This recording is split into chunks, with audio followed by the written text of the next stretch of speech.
আসসালামু আলাইকুম। অল্টারনেটিভ এডুকেশনের পক্ষ থেকে তোমাদের সবাইকে স্বাগতম। আমি মোহাম্মদ ইবনে তোহা। আজকে আমি তোমাদের যে টপিকগুলো নিয়ে আলোচনা করব সেগুলো হলো ঘর্ষণ, শক্তি নিত্যতার সূত্র ও ঘর্ষণ ও শক্তি নিত্যতার সূত্র সম্পর্কিত কিছু প্রবলেম সলভ। প্রথমে আমরা যেটা দেখব সেটা হলো ঘর্ষণ। ঘর্ষণ সম্পর্কে জানতে গেলে আমাদের প্রথমে জানতে হবে যে ঘর্ষণটা কী।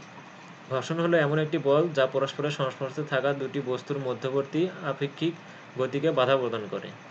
অর্থাৎ ঘর্ষণটা হলো এমন যা গতির বিপরীতে কাজ করবে এবং গতিকে কি বাধা প্রদান করবে। এখন যদি দুইটি বস্তুকে পরস্পরের সংস্পর্শে রাখা হয়, তাহলে পরস্পরের সংস্পর্শে রাখলে তাদের তলেও কি তাদের তল দুটিও পরস্পরের সংস্পর্শে থাকবে। এখন তল দুটিকে যদি আমরা গতিশীল করি, মানে আপেক্ষিক গতি সৃষ্টি করি দুটি তলের মধ্যে, তখন তাদের মধ্যে কি ঘর্ষণ ক্রিয়া করবে। এখন যদি তল দুটি মসৃণ তল হয়, একদম মসৃণ তল হয়, তাহলে সেখানে কি ঘর্ষণ অনেক কম ক্রিয়া করবে বা ঘর্ষণ বল থাকবে না বললেই চলে। আর যদি তল দুটি কি অমসৃণ হয়, তাহলে সেখানে ঘর্ষণ বল বেশি ক্রিয়া করবে। আর আমরা এখানে যে দুটি ঘর্ষণ বল নিয়ে আলোচনা করব সেই দুটি হলো একটা সীমাস্থ ঘর্ষণ বল বা সীমান্তিক ঘর্ষণ বল বা স্থিতি ঘর্ষণ বল। তিনটি নামে এটাকে ডিনোট করা যায়। এটাকে এফএস দ্বারা প্রকাশ করা হয়। আর একটা হলো গতীয় ঘর্ষণ বল, যেটাকে এফকে দ্বারা প্রকাশ করা হয়। আর এটাকে আবার চল ঘর্ষণ বলও বলা হয়। আমরা প্রথমে যেটা বলবো সেটা হলো স্থিতি ঘর্ষণ বল। স্থিতি ঘর্ষণ বলটা কি? স্থিতি ঘর্ষণ বল হলো এমন একটি বল যার থেকে বেশি বল প্রয়োগ করলে বস্তুটি কি গতিশীল হওয়ার উপক্রম লাভ করে। অর্থাৎ বস্তুটি গতিশীল হওয়ার উপক্রম লাভ করবে তার আগ মুহূর্ত পর্যন্ত আমাদের কি স্থিতি ঘর্ষণ বলটা ক্রিয়া করবে। আর যখনই বস্তুটি গতিশীল হবে তখনই সেখানে কি গতীয় ঘর্ষণ বলটা কাজ করবে। আমরা এই পাশের চিত্র থেকে দেখতে পাচ্ছি যে একটি হেলানো তল থিটা কোণে একটা হেলানো তল আছে। আর এখানে একটা বস্তুকে রাখা হলো হেলানো তলের ওপরে। আর বস্তুটা যদি হেলানো তলের ওপরে রাখা হয়, তাহলে আমরা দেখতে পাচ্ছি যে WmG খাড়া নিচের দিকে ক্রিয়া করবে। এখন আমরা ত্রিকোণমিতি অনুপাত থেকে লিখতে পারি যে এই থিটা আর এই থিটা কি দুইটা সেম, দুইটা একই কোণ। তাহলে আমরা এই থিটাটাকে আমরা নাম দিয়েছি হলো নিশ্চল কোণ বা স্থিতিকোণ। কেন নিশ্চল কোণ বা স্থিতিকোণ নাম দিলাম সেটা আমাদের এখন বোঝার বিষয় আছে।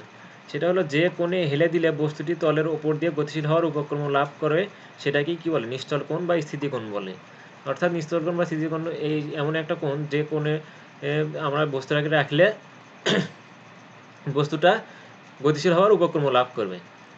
এখন আমরা WmG নিচের দিকে খাড়া নিচের দিকে ক্রিয়া করলে দুইটা উপাংশ আমরা পাবো। এটা আমরা বিভক্তের বিভাজন থেকেও পেতে পারি, আবার ত্রিকোণমিতিক অনুপাত থেকেও আমরা পেতে পারি।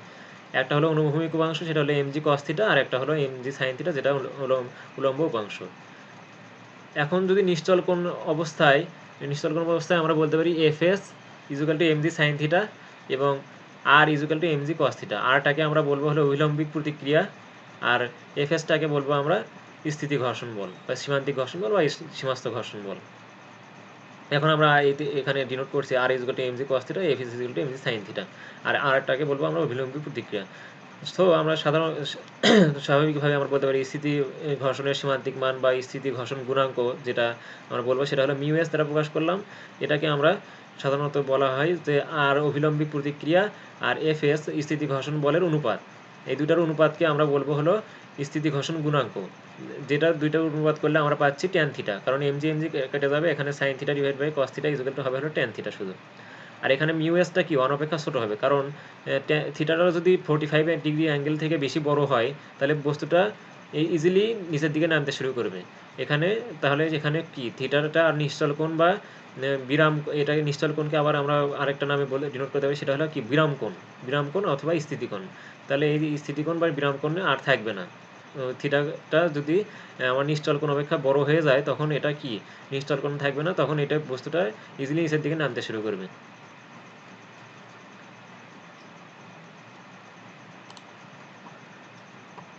এখানে প্রথম যে চিত্রটা আছে সেখানে আমরা দেখতে পাচ্ছি যে একটা বস্তুকে যদি একটা তলের ওপরে রাখা হয় এবং সেটাকে এফ ফোর্স প্রয়োগ করে যদি আমরা সামনের দিকে টানা হয়, টানলে আমরা এমন একটা বলে টানলাম যখন বস্তুটা কি সামনের দিকে যাওয়ার উপক্রম লাভ করলো, মানে বস্তুটা সামনের দিকে যাওয়ার উপক্রম লাভ করলো, তাহলে আমরা বলতে পারি যে এফ এস সমান কি এফ, অর্থাৎ স্থিতি ঘর্ষণ বল সমান আমরা বলতে পারি যে বলে আমরা টানতেছি সেইটা। কারণ এই আমরা বস্তুটা এখনো গতিশীল হয় নাই, গতিশীল হওয়ার উপক্রম লাভ করছে। আর এখানে WMG খাড়া নিচের দিকে ক্রিয়া করবে, আর অভিলম্বিক প্রতিক্রিয়াটাও এখানে কি খাড়া উপর দিকে ক্রিয়া করবে। এখন আমরা পাশের আরেকটা চিত্র যেটা আছে সেখানে একটা গ্রাফ দেখতে পাচ্ছি। এই গ্রাফটা হলো মূলত ফ্রিকশনাল ফোর্স আর টাইমের গ্রাফ। এখানে আমরা মেইনলি স্ট্যাটিক ফ্রিকশন এবং কাইনেটিক ফ্রিকশন, অর্থাৎ স্থিতি ঘর্ষণ বল আর কাইনেটিক মানে গতীয় ঘর্ষণ বল নিয়ে আমরা এই গ্রাফটা ড্র করা হয়েছে। এখানে FS আর FK অর্থাৎ স্থিতি ঘর্ষণ বল এবং গতীয় ঘর্ষণ বল নিয়ে এখানে প্রকাশ করা হয়েছে। FSটা এখানে সবসময় কি FK অপেক্ষা বেশি হবে, কারণ আমরা সেটা গ্রাফ থেকে দেখতে পাচ্ছি FK এখানে আমরা দেখতে পাচ্ছি যে FS অপেক্ষা অনেক কম। আর এখানে যে গ্রাফের প্রথম অংশটা কি FS দ্বারা প্রকাশ করা হচ্ছে, কারণ এখানে এতটুকুর মধ্যে আমাদের কি স্ট্যাটিক ফ্রিকশন অর্থাৎ স্থিতি ঘর্ষণ বল ক্রিয়া করতেছে, আর এতটুকুর মধ্যে আমাদের কি কাইনেটিক ফ্রিকশন অর্থাৎ গতীয় ঘর্ষণ বল ক্রিয়া করতেছে। আর FSটা এখানে দেখা গ্রাফ থেকে বোঝা যাচ্ছে যে FSটা কি FK অপেক্ষা কি হবে, বড় হবে। এখন পূর্বের পেজ হতে আমরা দেখতে পাচ্ছি যে μs equal to R divided by FS দেখেছিলাম। ওখানে আমরা স্থিতি ঘর্ষণ বল সম্পর্কে আলোচনা করেছি। এখানে আমরা দেখতেছি যে গতীয় ঘর্ষণকে আমরা মিউকে দ্বারা প্রকাশ করলাম, আর ডিভাইড বাই FK এটাকে আমরা একইভাবে ট্যান থিটা বের করে নিয়ে আসতে পারি। আর মিউকে আমরা কী বলবো, গতীয় ঘর্ষণ গুণাঙ্ক। FK ইকুয়াল টু আমরা তাহলে কী পাবো, FK equal to mu k into আর। আর এখানে সেই আগের চিত্রটাই আছে। আর আমরা নিচে কিছু জিনিস দেখতে পাচ্ছি, সেটা হলো R equal to mg cos theta. আমরা পূর্বের পেজে দেখেছিলাম যে R equal to mg cos theta, এখানেও আছে আর ইকুয়াল টু কি mg cos থিটা। তাহলে এইটা R equal to mg cos theta, এখানে আমরা আগের সূত্রগুলো লিখেছি k equal to mu k into R, here mu k equal to 1 অপেক্ষা লেস দেন 1। মিউকেটা কি লেস দেন 1, অর্থাৎ মিউকেটা 1 অপেক্ষা অনেক ছোট।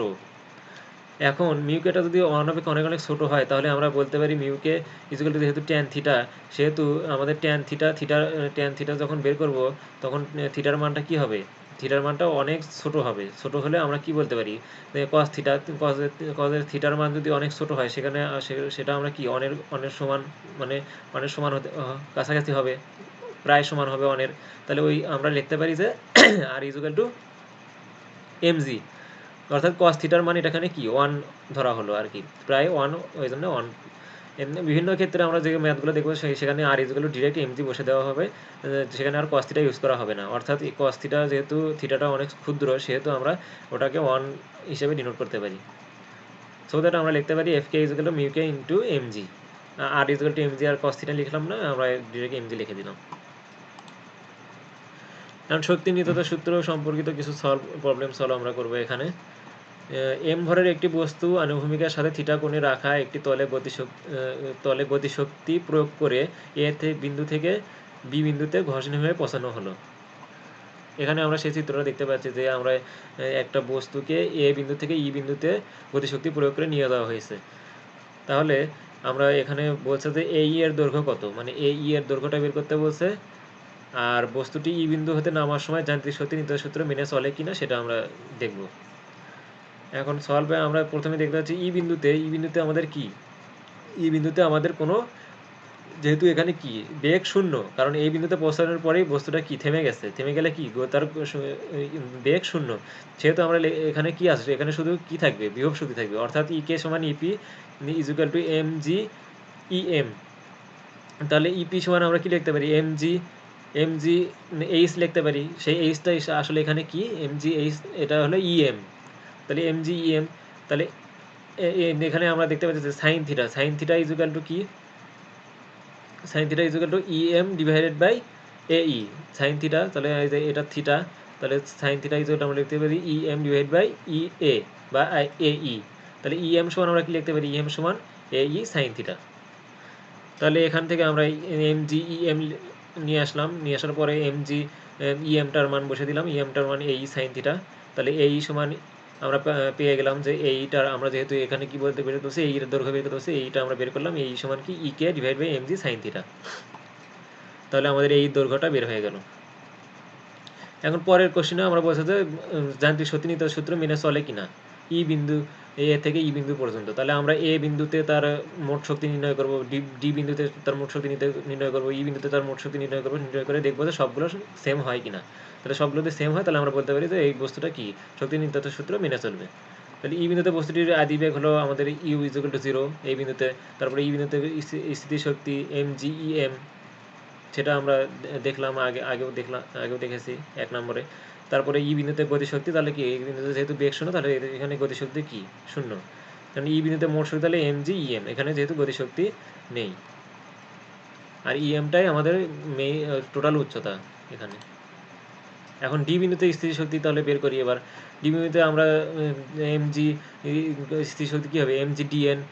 আচ্ছা, এই ম্যাথের ক্ষেত্রে আমরা কিছু জিনিস দেখব যে সেটা হলো কিছু ক্ষেত্রে কোথাও সলভ করে দেওয়া আছে এইভাবে যে আমাদের জি এর উপাংশ ধরে করা হয়, এই বরাবর জি এর উপাংশ ধরে এই ম্যাথটা সলভ করা হয়, কিন্তু সেক্ষেত্রে সলভ করতে গেলে অনেক জটিল হয়ে যায় ম্যাথটা, যার কারণে আমরা ওইভাবে সলভ না করে ইজি উপায়ে আমরা ই এম এ বরাবর মানে খাড়া নিচের দিক বরাবর উচ্চতা ধরে আমরা এই ম্যাথটা সলভ করতেছি। আর এই বরাবর যদি আমরা ধরি তাহলেও ম্যাথটা হবে, যেহেতু এই বরাবর যে পরিমাণ কাজ হবে ইএম বরাবর একই পরিমাণ কাজ হবে, সেহেতু এই বরাবর উপাংশ নিয়ে করার থেকে এই দিক বরাবর ইএম বরাবর আমরা খাড়া দিক বরাবর খাড়া নিচের দিক বরাবর উপাংশ উচ্চতা নিয়ে কাজ করলে আমাদের সহজ হবে। এখন তাহলে আমরা ডি বিন্দুতে স্থিতি শক্তি দেখতে পাচ্ছি mg, তাহলে কি হবে mg dn, mg dn। তাহলে mg dn সমান কি আমরা লিখতে পারি, যেহেতু এটা কি পরস্পর সমান্তরাল, তাহলে আমরা লিখতে পারি mg dn সমান কি pm, dn সমান pm লিখতে পারি আমরা, তাহলে mg pm। এখানে ডি বিন্দুতে বস্তুটির বেগ, তাহলে ডি বিন্দুতে আমাদের বস্তুটির বেগ কী হবে, আমরা এখানে ধরে নিলাম যে বস্তুটা জিরো আদি বেগ নিয়ে নিচের দিকে সে নামতেছিল। এখন নিচের দিকে নামার সময় যেহেতু তার সর্বোচ্চ বিন্দুতে তার বেগ শূন্য ছিল, তারপরে এই ডি বিন্দুতে এসে আমরা ধরে নিলাম তার বেগটা হলো ইউয়ানটা ধরে নিলাম, তাহলে ইউয়ান স্কোয়ার মানে তার শেষ বেগ ইউয়ান square equal to U square plus 2gem 2gep কি জন্যে, যে আমার বস্তুটা এখান থেকে কতটুকু নামছে ইপি, এটাই তো তাহলে তার এটাই কি নিচের দিকে নামলে সেটা কি তার গতিশক্তির মানে সেখান থেকে আমরা বেগ বের করতে পারি। 2gep পর্যন্ত আমার নিচের দিকে নামানো হয়েছে, আর এই কারণে এটা কি পজিটিভ, যেহেতু আমরা নিচের দিকে নামতেছি, নিচের দিকে কি জি সবসময় পজিটিভ হয়। তাহলে 2gep পর্যন্ত নামলাম আমরা, তাহলে 2g আমরা ইউ1 স্কোয়ার সমান লিখতে পারি 2gep, যেখানে ইউ ইকুয়াল টু 0, যার কারণে ইউ আর স্কোয়ার করে আমরা 0 স্কোয়ার করে এখানে আর কোনো কিছু লিখতে হয়নি। ডি বিন্দুতে গতিশক্তি কী হবে, হাফ এম ইউ1 স্কোয়ার, কারণ এই জায়গায় আমার গতিশক্তি এখানে তার বেগ ছিল ইউ1, হাফ এম ইউ1 স্কোয়ার, তারপরে হাফ এম 2gep, ইউ1 মান আমরা ইউ1 স্কোয়ারের মান আমরা এখানে বসে দিলাম, তাহলে mgep পাইলাম শেষ পর্যন্ত হিসাবে করে mgep। ডি বিন্দুতে মোট শক্তি তাহলে আমরা কি পাবো, mgpm, যেটা আমরা এখানে পেয়েছি ডি বিন্দুতে বিভব স্থিতিশক্তি বা বিভব শক্তি mgpm, আর এখানে পেয়েছি mgep গতিশক্তি mgep, তাহলে এই দুটো যোগ করলে আমরা যে পেয়ে যাই mgem। তাহলে এটা ই বিন্দুতে যেটা দেখলাম আমরা mg আগের পেজে mgem, আর এখানেও আমরা কি পেলাম ডি বিন্দুতে mgem। কারণ এই বিন্দুতে আমরা তাহলে এবার নির্ণয় করি এই বিন্দুতে স্থিতি শক্তি, যেহেতু এখানে কি এইচ উচ্চতা 0, h0 মানে কি একবারে নিচে নেমে এসেছে বস্তুটা, তাহলে আমাদের কি এখানে কোনো এই বিন্দুতে কোনো স্থিতি শক্তি নেই, একটু শূন্য। কারণ এই বিন্দুতে বস্তুটির বেগ তাহলে কত, v1 স্কোয়ার ইকুয়াল টু, কারণ কি এটা শেষ বেগ, এখানে সর্বোচ্চ বেগ তার v1 square equal two u1, মানে যে এটা তার এখানে ডি বিন্দুতে তার কী ছিল, সেটা আদি বেগ ছিল u1 স্কোয়ার প্লাস 2gpm, তাহলে u1 স্কোয়ার সমান আমরা কী পাইছি 2gep, তাহলে আমরা লিখতে পারি ইউ1 স্কোয়ারের মানটা এখানে বসে দিই 2gep প্লাস 2gpm, তাহলে দুইটা যোগ করে আমরা পেলাম হলো 2gem,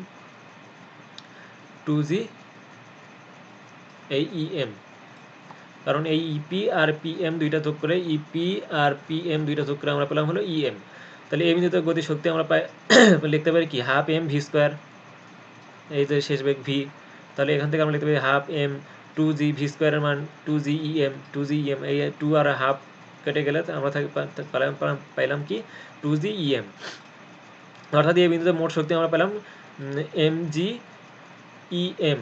তাহলে আমরা এ বিন্দুতে তারপরে তোমার ডি বিন্দুতে আমাদের ই বিন্দুতে সব বিন্দুতে কি শক্তি মোট শক্তি কি সেম থাকলো, তাহলে আমরা এটা কি বলতে পারি শক্তি নির্ধারণ সূত্র মেনে চলে। তারপরে আরেকটা প্রবলেম আমরা দেখতেছি, সেটা হলো এম ভরের একটি গাড়ি অনুভূমিকের সাথে থিটা কোণে আনত একটি রাস্তায় ভি বেগে নিচে নামার সময় গাড়ির চালক ব্রেক করায় এক্স মিটার দ্রুত অতিক্রম করে থেমে গেল।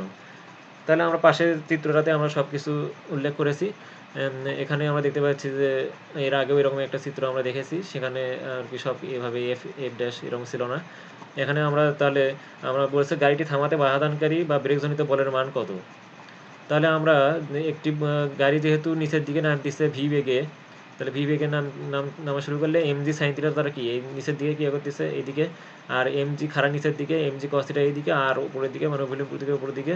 তাহলে আমরা লিখতে পারি বাহনকারী বল এফ এফ মেইনলি এফ বাহনকারী বল, এটা এখানে এফ হবে, আমরা লব্ধি করার কারণে এখানে F plus F dash M equal to M sine theta লেখা হয়েছে।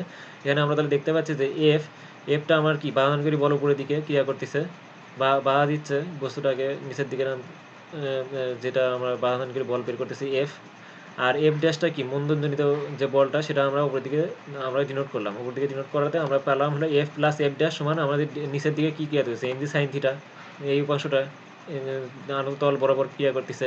তাহলে আমরা লিখতে পারি F plus F dash equal to M G sine theta, আর এফ ড্যাশ সমান আমরা লিখতে পারি কি এম এ এফ ড্যাশ, আমরা এটা ধরে নিলাম যে এফ ড্যাশ সমান এম এটা আর কি আমরা এফ ড্যাশ দ্বারা ডিনোট করলাম, যার কারণে এফ ড্যাশ সমান কি এম এ। তাহলে এফ সমান কি আমরা M G sine theta minus M A লিখতে পারি। এখন আমাদের কাহিনী হলো যেটা, সেটা হলো বলছে যে বাহাদুরগিরি বলের মান বের করতে। এখানে যেটা আমরা দেখতে পাচ্ছি যে এ এর মানটা আমাদের এখানে নেই, এর মানটা আমাদের কি এখান থেকে বের করে নেওয়া লাগে, যেহেতু ব্রেক দেওয়া আছে তাহলে আমরা বলতে পারি গাড়িটি ব্রেক চাপিয়ে থামানো হলে আমরা লিখতে পারি V square equal U square plus 2as। এখন এস সমান আমরা কি এটা কি এক্স মিটার ধরেছি, যার কারণে এস এর জায়গায় আমরা কি লিখবো এক্স। তাহলে এখানে যেহেতু গাড়িটি কি স্থির অবস্থা থেকে আসতেছে, গাড়িটি অনুমেষে থিটাগুলি আনন্দ এবং রাস্তায় ভি বেগে নিচে নামার সময় গাড়ির চালক ব্রেক করে এক্স মিটার দ্রুত অতিক্রম করে থেমে গেল। অর্থাৎ আমাদের কি হলো, এখানে আমাদের শেষ বেগ কি হয়ে গেল, শূন্য হয়ে গেল। গাড়িটি যেহেতু থামানো হয়েছে তাহলে আমাদের কি শেষ বেগ শূন্য।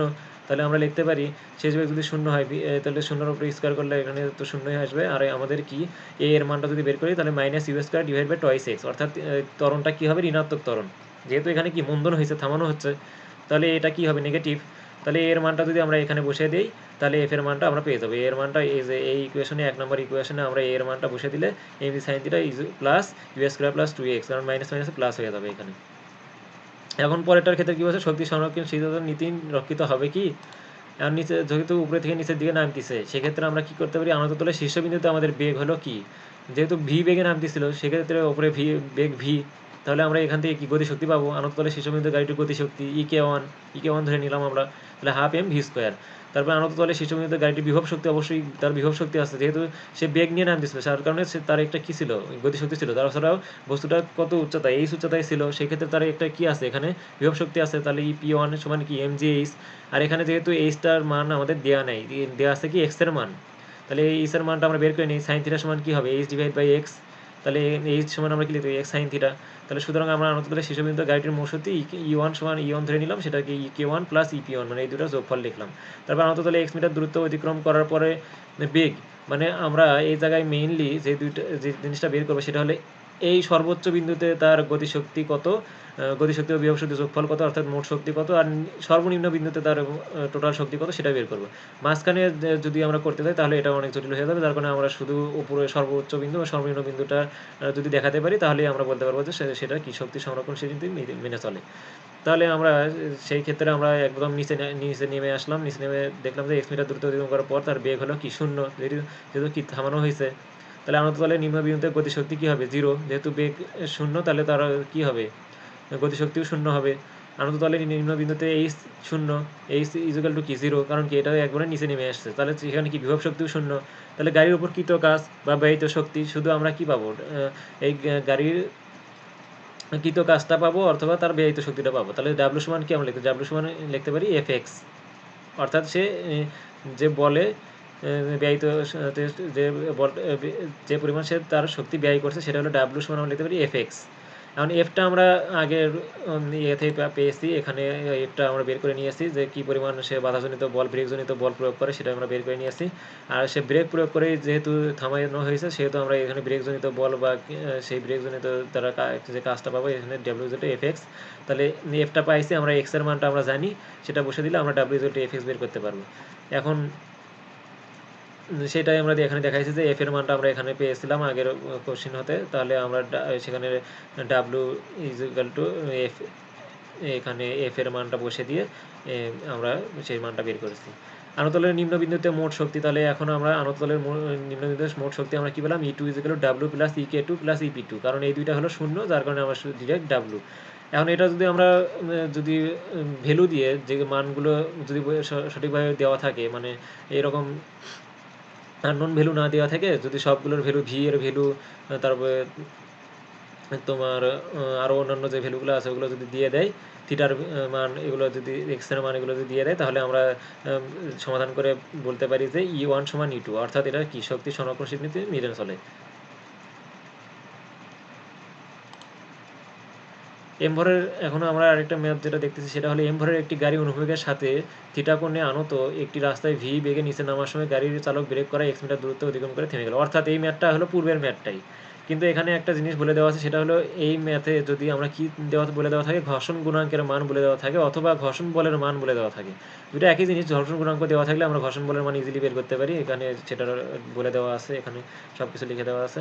আমরা আর যদি ঘর্ষণ বলের মান বলে থাকে তখন কি সেক্ষেত্রে জাস্ট খালি কী করা লাগবে, আমাদের প্রথমটার ক্ষেত্রে 1 নম্বরের ক্ষেত্রে কী করা লাগবে, বাধানকারী বল বের করার জন্য জাস্ট এফ প্লাস আমরা যেটা দেখছিলাম এ প্লাস এফ ড্যাশ, ওখানে একটা এক্সট্রা এফ কে যোগ হবে, কারণ কি এটা ঘর্ষণ বলটা তার কি বস্তুটা নিচের দিকে নামছে, তার ঘর্ষণ বলটা কি তার উপর দিকে ক্রিয়া করবে, তার বিপরীতে ক্রিয়া করবে, তার গতিকে বাধা প্রদান করবে, তাহলে F plus F dash plus F K equal to আমরা কি লিখবো এমজি সাইন থিটা। তাহলে এখান থেকে আমরা এফ ইজিলি বের করে আমরা ভি স্কোয়ার ইজিক্যাল টু এ স্কোয়ার প্লাস টু এ এক্স দিয়ে আমরা ইজিলি ওখান থেকে ঋণাত্মক ত্বরণটা বের করে আমরা এফ এর মানটা বের করতে পারবো। আবার এখানে কি বলা আছে, ঘর্ষণ বলটা শুধু বাড়তি যোগ হবে আর অন্য ক্যালকুলেশন আগের মতোই থাকবে, অর্থাৎ অন্যান্য ক্যালকুলেশন আগের মতোই থাকবে। দ্বিতীয় ক্ষেত্রে আমরা শক্তি সংরক্ষণ নীতির জন্য কি করতে পারি, ডাব্লু এখানে জাস্ট ডাব্লু সমান এফ এক্স এর জায়গায় একটু চেঞ্জ হবে, আর ওখানে গতি শক্তি বিভব শক্তি যেভাবে বের করা ওইভাবে বের করলেই হবে। W is to F X এর জায়গায় আমরা শুধু W is to F X plus F K, যে ঘর্ষণ বলের কারণে যে কাজটা হয়েছে সেটা আমরা এখানে বের করে নেব, এফ কে ইন্টু এক্স। এই দুইটা আমরা কি যোগ করে দেওয়া লাগবে, কারণ কি এফ কে ইন্টু এক্সও তো আমাদের এখানে ব্যয় হয়েছে, কিন্তু এটা কি কোনো কাজে লাগেনি, এটা কি ঘর্ষণজনিত বল, যেটা আমাদের কোনো কাজে আসেনি, কিন্তু জাস্ট খালি ঘর্ষণের কারণে ব্যয় হয়েছে, তার কারণে এটা আমাদের এখানে যোগ করে দেওয়া লাগবে। তাহলে এইটা যদি আমরা এইভাবে যোগ করে দিয়ে বের করি, তাহলে দেখা যাচ্ছে যে আমাদের আগের মতো কারেকশন করলে দুইটা মিলে যাবে, অর্থাৎ শক্তি সংরক্ষণ নীতি মেনে চলবে। আর এখানে আমরা এটা প্রথম দিকে আমরা দেখেছি যে R equal to M G cos theta, mu K যদি অপেক্ষা অনেক ছোট হয়, তাহলে ট্যান থিটাটা কি হবে, থিটার মানটা অনেক ছোট হবে, থিটার মান অনেক ছোট হলে কস থিটা ইকুয়াল টু আমরা লিখতে পারি 1 এর সমান, তাহলে আর সমান এম জি লিখতে পারবো, তখন এফ কে সমান mu K into M G লিখলেই হয়ে যাবে। অনেক ম্যাথে এরকম করে ডিরেক্ট কি R equal to M G cos theta না লিখে direct R equal to M G বসে দিয়ে ম্যাথ সলভ করা হয়েছে, অনেক ম্যাথে এরকম আছে। অথবা তুমি এম জি কস থিটা দিয়েও করতে পারো, তখন এই জায়গায় থিটার মানটা আর কি বসে দিয়ে তোমার ম্যাথটা সলভ করা লাগবে। এম ভরের একটি গাড়ি অনুভবের সাথে থিটা কোণে ভি বেগে উপরে উঠছে, গাড়িটির ইঞ্জিন বন্ধ করে দিলে গাড়িটি কত উপরে উঠবে। এখন এখানে কি দেওয়া আছে, মিউকে দেওয়া আছে, মিউকে যদি দেওয়া থাকে তাহলে আমরা এখান থেকে আমরা সলভ করে বের করবো যে এখানে বাধাদানকারী বল যেটা ভি বেগে সেটা কি করছে, ভি বেগে উপরের দিকে উঠছে, তাহলে ভি বেগে যদি উপরের দিকে গাড়িটি ওঠে, এর আগে আমরা কি দেখলাম সবগুলো নিচের দিকে নামতেছিল, নিচের দিকে নামার ক্ষেত্রে এফ কেটা কি হয়, উপরের দিকে ক্রিয়া করে, কিন্তু এটা যেহেতু উপরের দিকে উঠতেছে তাহলে তার বিপরীতে আমাদের কি করবে, এফ কে ক্রিয়া করবে, তাহলে বিপরীতে যদি এফ কে ক্রিয়া করে তাহলে বাধাদানকারী বল আমরা কি লিখতে পারি, এফ সমান বাধাদানকারী বল এফ এফ সমান কি লিখতে পারি, M G sine theta plus F K, মানে এই দুইটার যোগফলের সমান হবে তার কি বাধাদানকারী বল এফ, তাহলে এফ সমান আমরা কি লিখতে পারি এম এ, তাহলে এখান থেকে আমরা M G sine theta F K এর মান আমরা বসে দিলাম F mu K into M G F K, F K equal আমরা কি লিখতে পারি এখানে মিউ কে ইন্টু আর, আর সমান কি এম জি কস থিটা, এখানে আবার আমরা কস থিটা বসে দিয়েও ম্যাথ করলেও কোনো সমস্যা নেই, আবার এম জি বসে দিয়ে ম্যাথ করলেও কোনো সমস্যা হওয়ার কথা না, কারণ এই কস থিটার মানটা কি অনেক কাছাকাছি হয়, সেক্ষেত্রে আমরা এম জি কস থিটা বসে দিয়ে ম্যাথ সলভ করতে পারি, যেহেতু মিউকে থেকে আমরা কি ট্যান থিটা থেকে আমরা থিটার মানটা বের করে নিয়ে আসতে পারবো, সেখানে কোনো সমস্যা হবে না। এখন এম এ সমান কি M G sine theta M A সমান এম জি সাইন থিটা আমরা ব্র্যাকেটের মধ্যে কমে নিলাম ইউকে ইন্টু কস থিটা, এটা থেকে আমরা এর মান পেলাম। এর মানটা বের করে আমরা কি just V one square equal V, যেহেতু আমরা এখানে কি শেষ বেগটা ভি ওয়ান ধরে নিলাম, যেহেতু আমাদের আদি বেগটা আমাদের এখানে কি ভি বেগে উপরে উঠছে, আদি বেগটা ভি বলে দেওয়া ছিল, এই জন্য আমরা এখানে ভি ওয়ান স্কোয়ার ধরে নিলাম, ভি ওয়ানটা ধরে নিলাম শেষ বেগ তার। তাহলে শেষ বেগ যেহেতু শূন্য, উপরে উঠে কী হবে, থেমে যাবে। থেমে যায় কী হবে তা সেটা আমাদের দেখা পিছনে জাস্ট থেমে গেল, তারপরে আমাদের এখান থেকে আমরা এসটা বের করতে পারবো। এসটা এখানে থেকে বের করলে আমাদের যেহেতু বলছে কি গাড়িটি কত দূরত্বে অতিক্রম করার পরে থেমে যাবে সেটা আমরা বের করতে বলছে, আমরা এসটা এখান থেকে বের করে ফেললাম।